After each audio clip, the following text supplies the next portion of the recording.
আগামীর বাংলাদেশ হবে ইসলামের বাংলাদেশ, আগামীর বাংলাদেশ হবে ইসলামী আন্দোলনের বাংলাদেশ, আগামীর বাংলাদেশ হবে হাত পাখার বাংলাদেশ।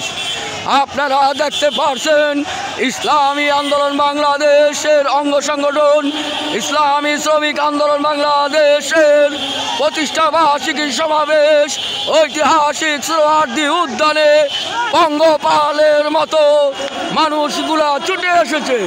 কেন এসেছে? মানুষ তার ন্যায্য অধিকার বাস্তবায়নের জন্য, মানুষ বাক স্বাধীনতার জন্য, বৈষম্যের বিরুদ্ধে আন্দোলন করার জন্য।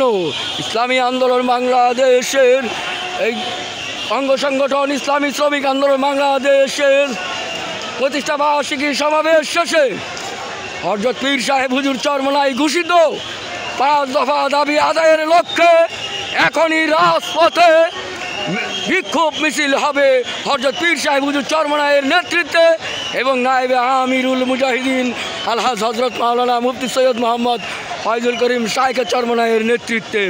পঙ্গপালের মতো মানুষ ছুটে এসেছে, ক্ষুধার্ত পিপাসিত মানুষগুলো চায় বাক স্বাধীনতা, ইসলাম কায়েম করার জন্য, ইসলামী হুকুমত বাস্তবায়নের জন্য সারা বাংলাদেশ থেকে চলে এসেছে পীর সাহেব চরমনাই হুজুরের সৈনিকেরা। বাংলাদেশের মানুষ কি চায়? বাংলাদেশের মানুষ চায় শান্তি। পীর সাহেব চরমনাই হুজুর কি চায়? দেশ, ইসলাম এবং জাতির কল্যাণে, মানবতার মুক্তির লক্ষ্যে কাজ করে যাচ্ছে। এখন আমরা বিক্ষোভ মিছিলে অংশগ্রহণ করিব 5 দফা দাবি আদায়ের লক্ষ্যে পীর সাহেব চরমনাই হুজুরের ঘোষণা ইনশাআল্লাহ। যদি না হয় বিহার, আসবে আবার স্বৈরাচার।